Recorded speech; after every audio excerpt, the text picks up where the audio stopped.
ఈరోజు విశేషంగా మనకి కార్తీక మాసం అయితే వచ్చేసింది. కార్తీక మాసంలో మహారుద్రాభిషేకం అనేది ఎంతో ప్రాముఖ్యతని సంతరించుకుంది, మనందరికీ తెలిసింది. అలాంటి అదృష్టం మనకు కలిగింది. ఈరోజు ఇక్కడ మహా రుద్రాభిషేకం జరిగింది. మరి ఆ మాటలు అమ్మతో అడిగి తెలుసుకుందాం. నమస్తే. అంటే ప్రతి సంవత్సరం చేస్తూ ఉంటారా ఎట్లా? ప్రతి సంవత్సరం చేస్తామండి. 2015లో మా చిత్రపురి కాలనీ అనేది ఇక్కడ మేమందరం వచ్చాం. 2015లో అప్పుడు మాకు హ్యాండ్ ఓవర్ చేశారు. ఇక్కడ మేము 4 బ్లాకుల వాళ్ళము ఒక ఫ్యామిలీ లాగా ఉంటూ ఇలాంటి కార్యక్రమాలన్నీ జరుపుకుంటాము. 2016లో సత్సంగం అన్నది మేము స్థాపించాం అనమాట. సత్సంగం ఆ సత్సంగం స్థాపించాక ప్రతి శుక్రవారం లలితా పారాయణలు జరుగుతాయి. ఎవరో ఒకళ్ళు ఇంట్లో పెట్టుకునేవాళ్ళం. కరోనా వచ్చాక కొంచెం గ్యాప్ వచ్చింది.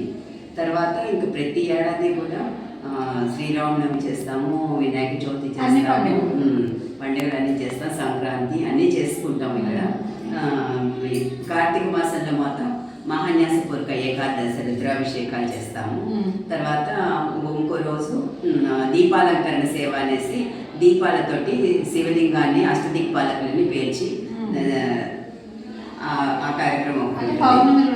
పౌర్ణమి అనేది లేదు, అందరికి కన్వీనియంట్ టైం. పౌర్ణమి వర్కింగ్ డే అనుకోండి, ఆ టైంకి ఎవరు రాలేరు. అందుకని అందరికి కన్వీనియంట్గా ఉన్న డేట్ టైం చూసుకుని ఆ రోజు పెట్టుకుంటాం. సాయంకాలం పూట అది.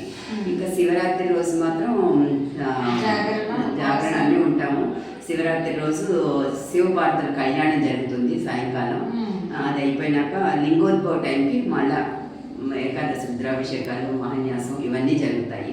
ప్రతి ఏడాది ఈ కార్యక్రమాలన్నీ అన్ని చక్కగా జరుపుకుంటాము. అదే 2015లో మేము అందరం ఇక్కడికి వచ్చాము. ఒక గ్రూప్ గా ఒక ఫ్యామిలీ లాగా ఫామ్ అయ్యి సత్సంగం అని ఏర్పాటు చేసుకున్నాము. ఆ సత్సంగం ద్వారా మేము ప్రతి కార్యక్రమాలు చేస్తూ వస్తున్నాము. అప్పటి నుంచి ఇప్పటిదాకా కంటిన్యూ అవుతుంది. ఒక లలితా పారాయణం మాత్రం శుక్రవారం చేసుకునేది మొన్న కరోనా ద్వారా మధ్యలో గ్యాప్ వచ్చింది.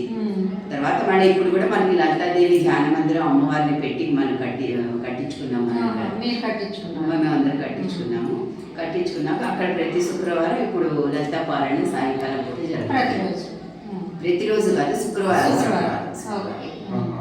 అంటే మనకి ఇప్పుడు కార్తీక మాసం కదా, ఇప్పుడు ఈ స్పెషల్ డేస్ లో ఏం చేస్తూ ఉంటారు? ఇవి కాకుండా అంటే మామూలుగా ఎవరి ఇళ్లలో వాళ్ళు చేసుకునే సోమవారాలు, ఉపవాసాలు మామూలుగా ఇళ్లలో. మేమైతే కార్తీక మాసం 4 రోజులు కూడా నత్తాలని ఉంటాం. అంటే నత్తాలంటే పొద్దున్న నుంచి కూడా భోజనం చేయం, ఏం తినం. రాత్రికి నక్షత్ర దర్శనం చేసుకున్నాక అప్పుడు భోజనం చేస్తాం. అంటే కొంతమంది ఏంటంటే వేగముక్తం అని ఉంటారు. రాత్రి దాకా తినలేకపోతే మధ్యాహ్నం భోజనం చేసేసాక ఇంకా రాత్రి ఇంకేం తీసుకోము అనమాట. ఒక గ్లాసులు పాలు తాగడం అంతే. పొద్దున్నుంచి ఏం తిన్నాం, టిఫిన్లు రోజు రెగ్యులర్గా చేసే కార్యక్రమాలు ఏవి చెయ్యాలి అంతే. ఇంకా ఉత్త రోజుల్లో సోమవారం అవన్నీ ఉపవాసాలు మామూలు. కార్తీక మాసం మొత్తం ఉంటాము. ఇంకా కార్తీక మాసంలో దైవధ్యానంతో శివపురాణం చదువుకోవడం, ఏదైనా మంచి పుస్తకాలు చదువుకోవడం, అలాంటి వాటితోటి కాలక్షేపం అది.